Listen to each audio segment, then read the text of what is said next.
Hello everyone, my name is Jason. I am an ISFP and you are watching my ISFP journey. Thank you so much for watching. I am not just an ISFP, I am a sunburned ISFP.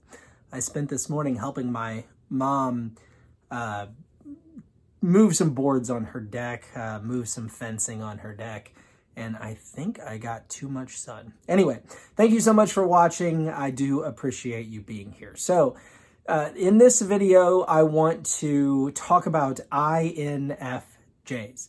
Now, I have been doing a series on defining the core purpose of each personality type. And when I say the core purpose, I don't mean to be misleading. I almost wish I hadn't named this series that.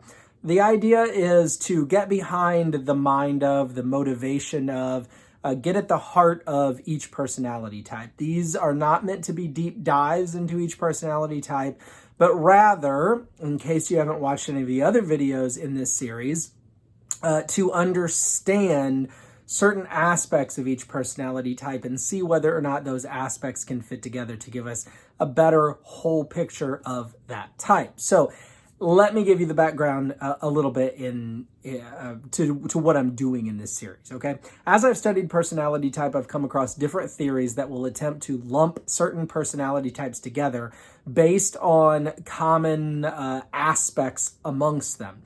And so what I'm doing in this video series is I am taking those different concepts for each personality type and I'm overlaying them like transparencies, one over the top of another, in order to come to a more hopefully clear picture of what each personality type is really all about. And in this video, I'm doing the INFJ. So let's get started. As I have studied personality types, I have come across this idea that all of the NFs can be lumped together as idealists or dreamers. So those who can envision in their mind, because it isn't real in the physical world, at least not as of yet, they can envision in their mind a situation where things are, maybe we could say utopian or perfect, but we're all pretty realistic enough, I think, to know that that's maybe not on the horizon, but something more like things could be much better. Maybe in general or maybe in just a certain area. So the INFJs fall into this category of the dreamer or the idealist, those who can envision a scenario in which things could be significantly better in any one given area or maybe in the world in general. But NFs also get lumped into or can be grouped into another category, which is the category that defines NFs as those who value things in the abstract world. So it would be like valuing ideas, valuing concepts, valuing the looking out into an ideal world that doesn't currently exist and figuring out which aspects of that world are worth valuing and then subsequently bringing into the physical world. Now that is, again, and that it is not surprising when I say that definition that would go hand in hand with the concept of an idealist, right? So an INFJ, in general, is someone who is going to look into the world of ideas and value certain ideas, in part because those ideas are congruent with what could become a more idealistic situation, a more idealistic society, or a more idealistic version of some aspect of society where things are currently not as they should be. Or it may not even be something as big as society. It could be that the INFJ is imagining a more idealistic version or situation for himself or for herself. And that is oftentimes going to be the case. It's a more idealized situation that could be brought about by valuing the right ideas for himself, herself, his family, her family, or Another way of saying it would be for the INFJ's group. Okay, now, what I want to do here for a moment is just contrast this concept with the INFP or the ENFP. The INFP and the ENFP are more apt to value a multitude of ideas, and they're going to want to, with their extroverted intuition, gather in a multitude of ideas, okay? And they're going to value the idea that fits best into the idealistic realm that the INFP or ENFP's FI, introverted feeling, sees as being good, right, beneficial, whatever. For the INFJ, I think there's a difference. Because they do not have extroverted intuition and introverted feeling, but rather they have extroverted feeling and introverted intuition, not in that order, introverted intuition first, extroverted feeling second. I think that they are trying to narrow down with their introverted intuition on an idea that is in the abstract, an idea that is currently not necessarily perfectly manifested in our world. So narrow down on an idea in the abstract world that is able to, if it is implemented, usher in a more idealistic situation for extroverted feeling, their group.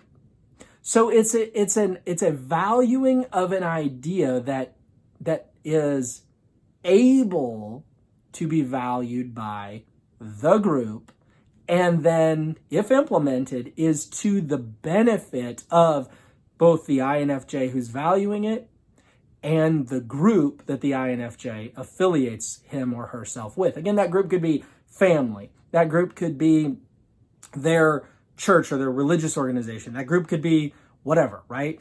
But they're taking in various ideas, but the gathering of ideas is not necessarily the INFJ's forte. It's more the narrowing down on an idea or a select few ideas that are seen by the INFJ to be of great value, especially if implemented on behalf of or in such a way that they can be valued by the group and benefit the group.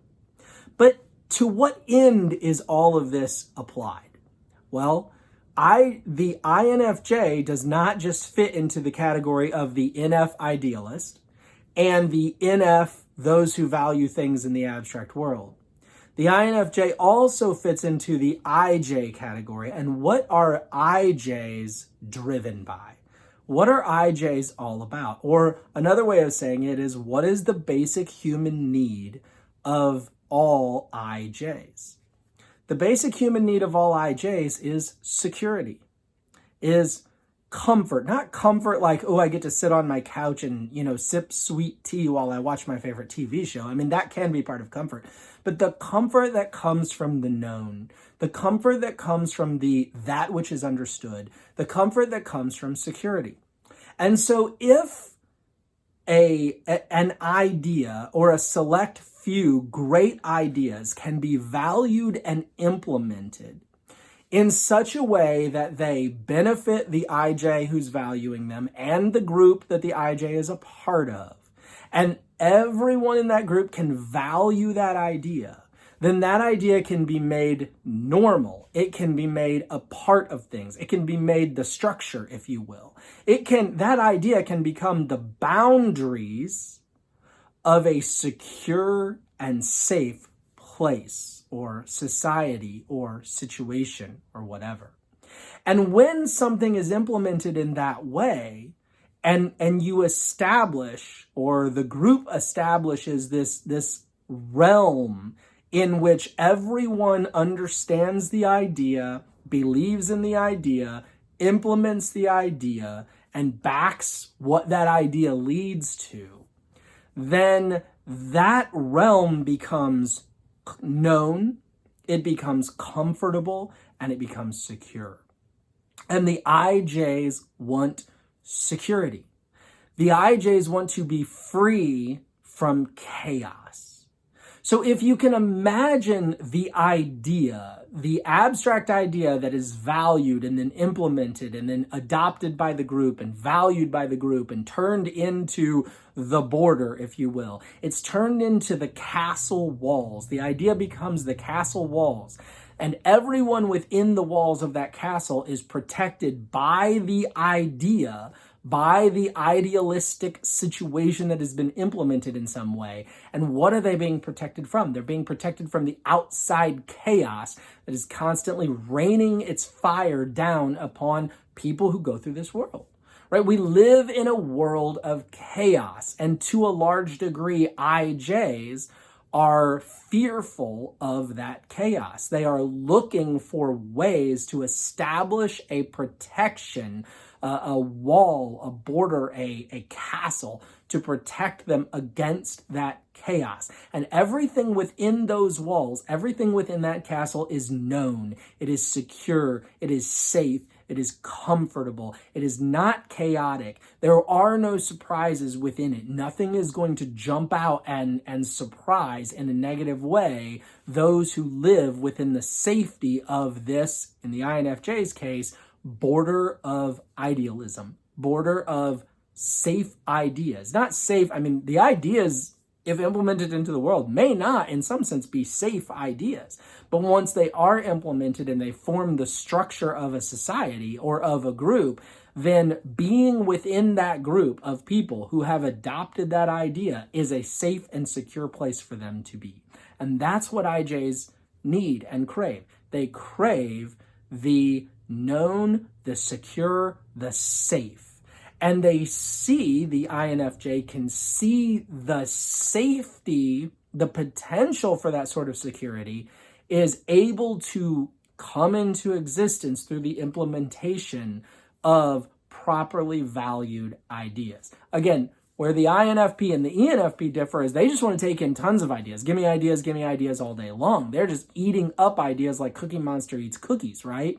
But the INFJ is not so much trying to gather in a great deal of ideas. They're not gatherers of ideas. They are narrowers down. I'm making up words. They are narrower downers. I don't know. They are people who like to narrow down on a few ideas and then implement them, value them, implement them for the good of the group and for the purpose of establishing security, so that the chaos is outside the walls. It's outside the boundary of the safety of the idealistic realm that is created by valuing the proper ideas, the proper things in the abstract. Now, what would those ideas look like? Well, it could be all sorts of things, right? I mean, it could be that the INFJ narrows down on the idea of what is a perfect family and says, okay, if we can establish this, I've narrowed down on this idea of the perfect family. I value that idea, and so if we can implement that, then at least within the narrowed walls of our home, our family provides the security and structure that is necessary to protect us from the chaos. It could be narrowing down on some idealistic concept that needs to be implemented into society, so that if society will implement this idea, will value this idea, then following that would be the passage of laws and the establishment of certain societal structures that will then create this idealistic situation that protects those within it from the outside chaos. It could be that they narrow in on they narrow in on and value the idea of living their lives a certain way, because by living their life that way and structuring their life a certain way, by being prepared for whatever may come and so on and so forth, they're protecting themselves from the potential of the outside chaos. It could be religious thought, right? If I give myself and my belief over to this ideology, then that ideology will protect me from the chaos that is out there and could rain fire down on me. Whatever it is, the INFJ is looking to narrow down on certain abstract ideas and value those ideas. Find those ideas that can really be valued. And then if implemented, create that safe and secure area where they, the INFJs, can feel free from chaos. And so, I said this with the ISFJ video, and I'll say it with the INFJ video. If you're a person who sort of thrives on chaos, you're a person who loves for things to be sort of, new and exciting and different, and let's change this and let's change that and let's make all these changes all the time. Just know that you have people in your life that for them, that is like one of the worst things ever. And so you going crazy with all the chaos, if you have IJs in your life, you're probably creating a lot of anxiety and fear for them because they want security. They want stability. They want to hang out in the realm of the known. I hope that this was helpful to you. Thank you so much for watching. I really appreciate you. If you're an IJ, an INFJ specifically, but an IJ of any kind, let me know if you think that I'm hitting the nail on the head to any degree, or if I'm swinging and missing completely. And whoever you are, if you have comments, please leave them. I really appreciate you watching. If you found this useful, valuable, entertaining, whatever, please give it a like. Do please subscribe if you have not already. Thank you so much to all of you who have subscribed. That is really awesome. It's very encouraging to me, and I'm enjoying putting these videos out, and I want to keep doing it. But it's very encouraging when people are subscribing and commenting and watching. Thank you guys so much for your comments and for giving me a few minutes of your day today. Have an awesome day. Bye now.